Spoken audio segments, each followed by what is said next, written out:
That's one small step for man, one giant leap for mankind.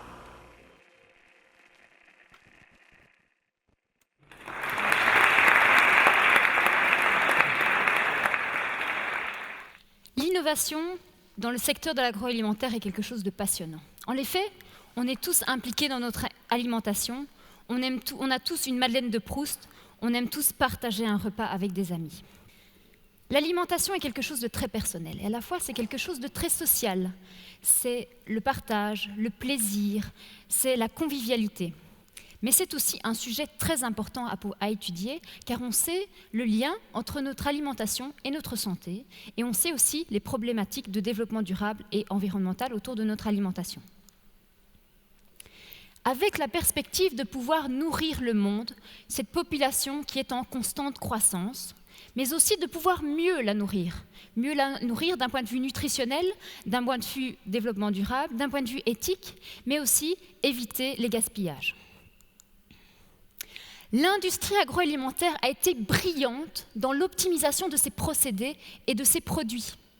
Mais aujourd'hui, on se retrouve avec une multitude de produits de plus en plus complexes, mais à la fois qui ont un goût et une qualité de plus en plus standardisés. De plus, ces produits sont très difficiles à décrypter d'un point de vue nutritionnel et le consommateur a du mal à faire un choix judicieux par rapport à son alimentation. Si l'on veut vraiment forcer le trait, notre surréaliste national René Magritte dirait « Ceci n'est pas une pizza ». Et je ne lui donne pas tort, puisqu'elle ne contient plus de fromage, plus d'huile d'olive et seulement quelques pourcents de tomates. Alors pourquoi en est-on arrivé là ? Est-ce le besoin d'optimiser notre chaîne alimentaire ? Est-ce le fait que l'on est plus éduqué par rapport à notre nutrition et par rapport à ce que l'on mange ? Est-ce également le fait de ne plus parler de l'alimentation dans les écoles ? Ou simplement la praticité autour de nos produits ? Ou aussi parce que le budget alloué à notre alimentation est en constante baisse ? Pour pouvoir relever le défi de nourrir le monde et de le nourrir mieux, il va falloir faire une révolution. Il va falloir changer le cadre, il va falloir manger différemment, il va falloir produire différemment. Et en général, dans l'histoire, on voit que toute révolution vient du peuple. Est-ce que vous vous souvenez du fameux réplicateur de Star Trek ? Ce magnifique appareil qui permet de construire un aliment par le réarrangement submoléculaire. Est-ce qu'on en est arrivé là ? Est-ce que c'est ça le futur de notre alimentation ? Cette machine qui dématérialise nos aliments et qui fait fi de la qualité des produits, du terroir, de la passion que l'on peut mettre à cuisiner. Eh bien non. Moi, je refuse de me limiter à un tel futur. Et au sein de notre laboratoire, au Smart Gastronomy Lab, on observe tous les jours les nouveaux produits, les nouvelles tendances en matière d'alimentation. Et aujourd'hui, j'aimerais bien vous présenter ma vision moonshot de l'avenir de notre alimentation. Et cet avenir de notre alimentation, je le base sur 2 acteurs clés. Le premier acteur, ce sont les nouvelles technologies, et notamment les technologies du digital qui, aujourd'hui, font vraiment partie de notre vie quotidienne. Et ensuite, aussi, les nouvelles biotechnologies. Ces nouvelles biotechnologies vont nous permettre de produire différemment, mais aussi d'avoir accès à de nouvelles ressources. Le deuxième acteur important de ce futur, c'est le consommateur. C'est vous, c'est moi, c'est l'artisan, c'est le chef, c'est le producteur. Et je pense que l'innovation ne sera plus de l'innovation pour le consommateur, mais de l'innovation par le consommateur. Et on va devoir changer notre façon de gérer l'innovation. On va devoir intégrer ce consommateur, cet utilisateur, au centre de la démarche, en faisant du crowdfunding, du crowdsourcing, en faisant de l'innovation qui est centrée sur cet utilisateur, en tenant compte aussi de l'expérience utilisateur, en prônant l'économie du partage, en prenant l'innovation ouverte et en créant des communautés d'utilisateurs qui partagent leur passion. Et tous ces concepts sont aujourd'hui utilisés dans des nouvelles structures d'innovation que sont les Living Labs. Nous allons donc tous devenir des consommateurs et des consommateurs producteurs. Et ici, les nouvelles technologies ne vont pas dénaturer nos aliments, mais vont plutôt nous aider à nous réapproprier notre alimentation. Faire des meilleurs choix, avoir un meilleur esprit critique sur nos choix, mais aussi faciliter l'accès à des ingrédients de qualité ou encore améliorer nos techniques culinaires. Et tout ça fait écho avec la révolution des makers. Vous savez, les makers, c'est des gens qui créent des nouveaux objets, qui inventent des nouvelles technologies dans les Fab Labs. Eh bien, moi, je prédis que toutes nos cuisines vont devenir des Fab Labs. On va recommencer à cuisiner comme nos grands-mères, mais en utilisant les nouvelles technologies. Nous allons donc devenir des consommateurs-producteurs. Nous allons produire une partie de notre alimentation chez soi, au travail, lors des pauses de midi, dans des jardins partagés ou encore directement dans notre cuisine, en utilisant l'hydroponie, l'aquaponie et en développant l'agriculture urbaine. Nous allons avoir accès à de nouveaux ingrédients, comme les insectes, comme les microalgues, comme les mycoprotéines. Et ces ingrédients vont se retrouver à part entière dans notre alimentation, comme à l'époque de nos grands-parents. On a découvert les pâtes alimentaires qui se sont mis naturellement à côté de nos sacro-saintes pommes de terre. Nous allons aussi avoir une alimentation qui est plus personnalisée en fonction de nos besoins et en fonction de nos envies. En effet, certaines technologies comme le Quantified Self nous permettent de mesurer en permanence nos données biométriques, c'est-à-dire nos besoins alimentaires ou nos carences en aliments.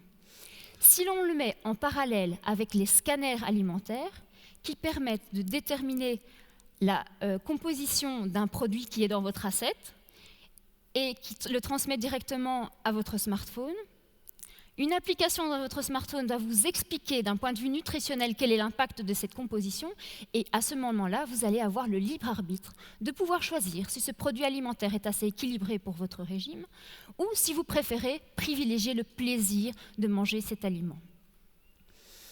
Et toutes ces données par rapport à la composition de nos aliments vont aussi forcer les industriels à produire des produits agroalimentaires qui sont plus équilibrés, qui sont plus intéressants d'un point de vue nutritionnel. Il y aura également aussi ces couteaux qui permettent de déterminer l'état de fraîcheur de vos aliments. Et je prédis que dans le futur, les ingrédients santé que vous mangez aujourd'hui sous forme de médicaments vont se retrouver dans votre épicerie, dans votre cuisine. Et vous allez rajouter un peu d'antioxydants par-ci, un peu de prébiotiques ou un peu d'oméga 3 dans vos recettes de tous les jours. Ces nouvelles technologies vont nous permettre aussi de mieux distribuer, avoir un accès facilité, par exemple, aux circuits courts.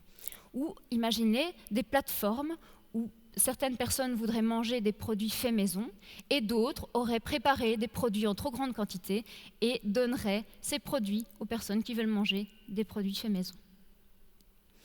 Les outils de la cuisine intelligente vont aussi nous permettre d'améliorer nos pratiques dans la cuisine, mais aussi d'éviter le gaspillage. Par exemple, un frigo intelligent vous dirait « Attention, vos tomates arrivent à leur date de péremption ». Mais vous avez également des poivrons et des filets de poulet. Donc je vous propose un petit poulet basquez.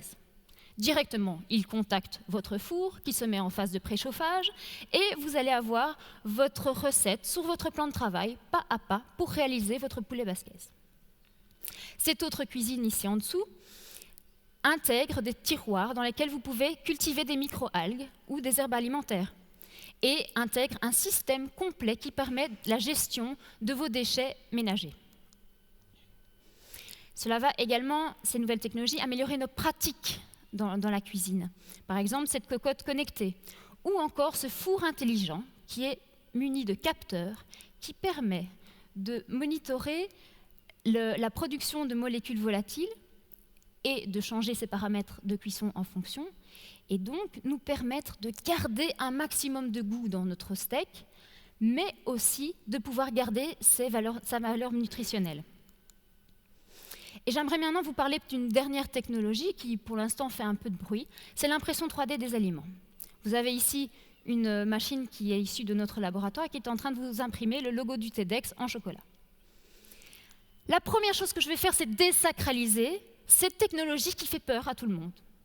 L'impression 3D des aliments, c'est le croisement entre une imprimante classique, c'est-à-dire un bras qui vient déposer de la matière de manière précise, et une biais poche à douille de pâtissier.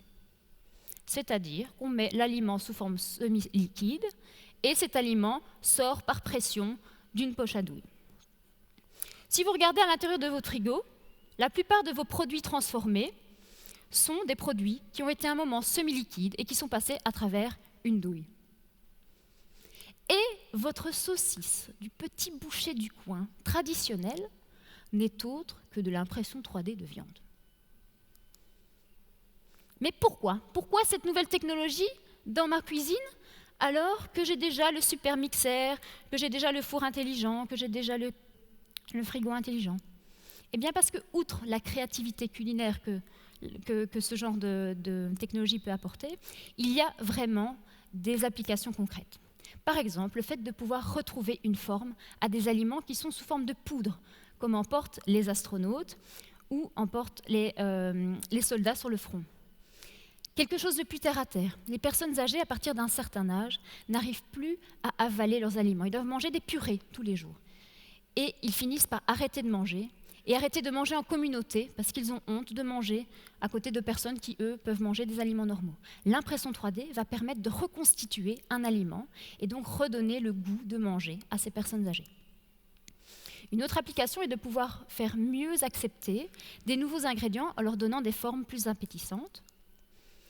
Ou encore, cela pourra vous donner le pouvoir de réaliser des produits transformés, comme vous retrouvez dans vos supermarchés, mais chez vous, et en maîtrisant la composition, c'est-à-dire en n'ajoutant pas les additifs que les industriels mettent dans vos produits.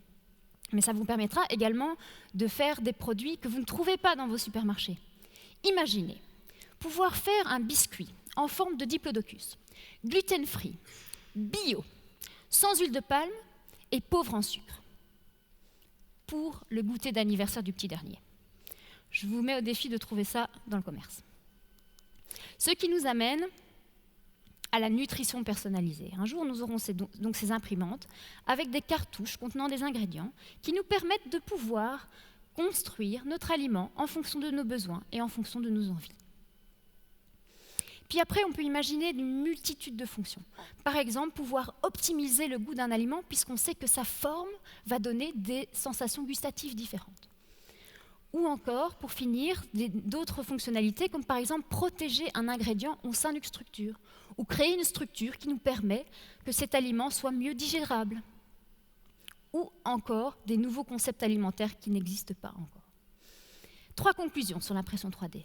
La première, c'est que c'est une technologie très simple.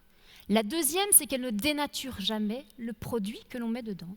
Et la troisième, c'est qu'il y a une série d'applications concrètes dans la vie de tous les jours qui nous permettent d'améliorer nos pratiques culinaires. Toute cette prospective autour de l'alimentation du futur me permet aujourd'hui de dire que l'alimentation est le nouvel Eldorado pour la technologie. Et il y a aujourd'hui de nombreuses startups qui ont misé sur cette innovation de rupture, changé le monde, et qui ont levé des millions de dollars d'investissement. Enfin, ma conclusion sera que l'alimentation du futur est en fait un retour vers le futur. C'est-à-dire que les nouvelles technologies émergentes vont nous permettre de nous réapproprier notre alimentation, vont nous permettre de mieux comprendre et de mieux choisir nos aliments, d'avoir un accès facilité vers des aliments et des ingrédients de qualité, mais aussi de pouvoir changer et améliorer nos pratiques culinaires. Donc aujourd'hui, j'annonce la mort de la pizza en plastique, paix à son âme, et je prie pour que le réplicateur de Star Trek ne soit qu'un fantasme de la science-fiction. Merci et bon appétit.